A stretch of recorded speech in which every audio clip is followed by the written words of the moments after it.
प्रणाम मित्रों। तो चलिए हम लोग जाग तुझको दूर जाना नामक कविता के तीसरे पद को पढ़ते हैं। वज्र का उर एक छोटे अश्रु कण में धो गलाया, दे किसे जीवन सुधा दो घूट मदिरा मांग लाया। सो गई आंधी मलय की वात का उपधान ले क्या, विश्व का अभिशाप क्या चीर नींद बनकर पास आया।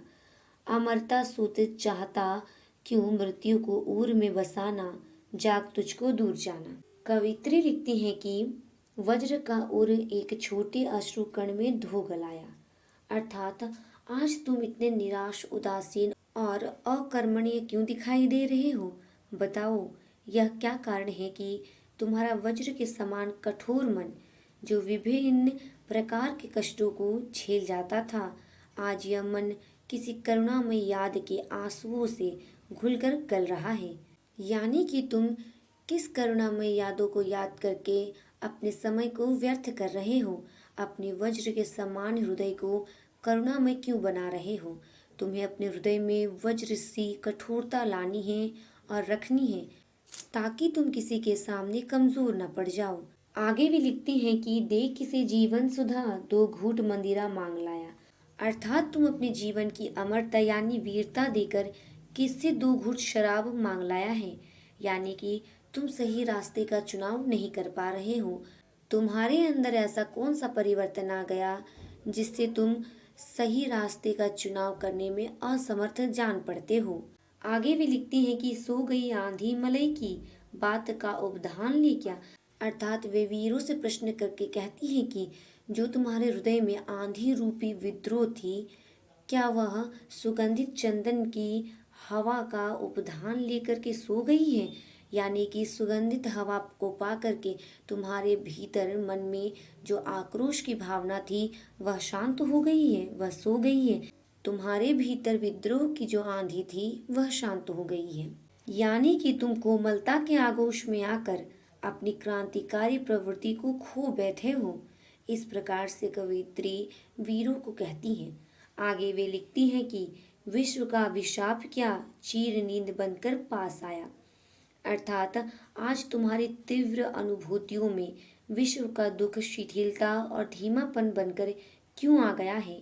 आगे भी लिखते हैं कि अमरता सुत चाहता क्यों मृत्यु को ओर में बसाना, जाग तुझको दूर जाना, अर्थात क्या कारण है कि यह जीवात्मा जो अमरता का ही अंश है, उसे त्याग कर मृत्यु अथवा नाश को अपने हृदय में बसा लेना चाहता है। तुम तो एक वीर पुरुष हो और तुम्हें सदैव ही अपने कर्तव्य पथ पर निरंतर आगे बढ़ते जाना है। किसी भी प्रकार की बाधाओं से डर कर तुम्हें रुकना नहीं है। तुम्हारा रास्ता बहुत लंबा और कठिन है, तुमको बहुत दूर तक जाना है। इसलिए किसी भी प्रकार के मोह माया में मत पड़ो, किसी के बंधन में मत बंधो। अपने हृदय में सदैव आंधी रूपी विद्रोह भावना को जलाए रखो। कोमलता की आगोश में मत जाओ और कोमलता से अपने हृदय को परिवर्तित मत करो, क्योंकि यदि तुम्हारा हृदय कोमल हो जाएगा तो तुम अपने राष्ट्र को कभी भी पराधीनता से मुक्ति नहीं दिला पाओगे। इसके तीसरे पद को तो हम लोगों ने पढ़ लिया, तो चलिए अब इसके चौथे पद को हम लोग पढ़ते हैं। कह न ठंडी सांस में अब भूल वह जलती कहानी, आग हो ऊर में तभी दृग में सजेगा आज पानी।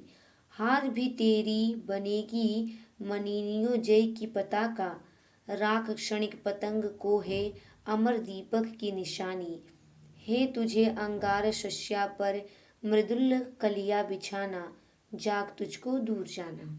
महादेवी वर्मा जी लिखती हैं कि कह न ठंडी सांस में अब भूल वह जलती कहानी, अर्थात तुम अपनी वेदना, पीड़ा, रोदन सभी को भुला दो और ठंडी सांस लेकर के अपने पथ पर आगे बढ़ो और किसी से कुछ भी ना कहो। केवल अपने पथ पर अपने लक्ष्य की प्राप्ति के लिए आगे बढ़ते रहो। आगे भी लिखती हैं कि आग हो ऊर में तभी दृग में सजेगा आज पानी, अर्थात यदि तुम्हारे हृदय में आग यानी कि विद्रोह रूपी आग होगा, तभी तुम लोगों की आंखों में स्वाभिमान रूपी चल सकेगा।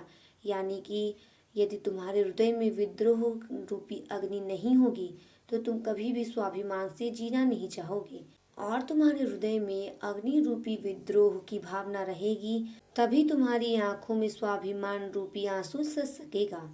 आगे वे कहती हैं कि हार भी तेरी बनेगी मनिनी जय की पताका। अर्थात यदि तुम्हारे हृदय में अग्नि सा विद्रोह होगा और तुम्हारी आंखों में स्वाभिमान होगा, तो यदि इस स्थिति में तुम्हारी हार भी होती है तो यह तुम्हारी जय की पताका मानी जाएगी, क्योंकि तुम्हारे हृदय में विद्रोह की प्रबल भावना है और तुम्हारी आंखों में स्वाभिमान। इसीलिए यदि तुम इस स्थिति में हार भी जाते हो तो भी यह तुम्हारे लिए विजय के समान होगा और तुम सदैव ही विजय ही माने जाओगे।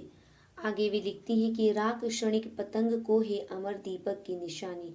अर्थात पतंगे के बलिदान के बाद उसके राख से ही उसके प्रेम की अमर निशानी बनती है। उसी प्रकार तुम अपना बलिदान दे करके अपने राष्ट्र के लिए तुम एक अमर निशानी बन सकते हो और अपने जीवन का त्याग करके भी तुम अपने राष्ट्र को पराधीनता से मुक्ति दिला दो। आगे भी लिखती है कि है तुझे अंगार शस्या पर मृदुल कलिया बिछाना, जाग तुझको दूर जाना। अर्थात तुम्हें इस विद्रोह के पथ पर आगे बढ़ते हुए अपनी सभी कारुणिक भावनाओं को निछावर करना है, अपनी वेदनाओं को भूल जाना है और तुम जागो, क्योंकि तुमको बहुत दूर जाना है और अपने राष्ट्र को तुम्हें पराधीनता से मुक्ति दिलानी है। इसीलिए तुम सभी प्रकार के बंधनों को तोड़ दो, कोई भी बाधक तुम्हारे पथ की बाधा ना बन पाए, इस बात का ध्यान रखो और साथ ही साथ अपनी सभी पीड़ा, सभी वेदना, सभी रोदन को भुला दो।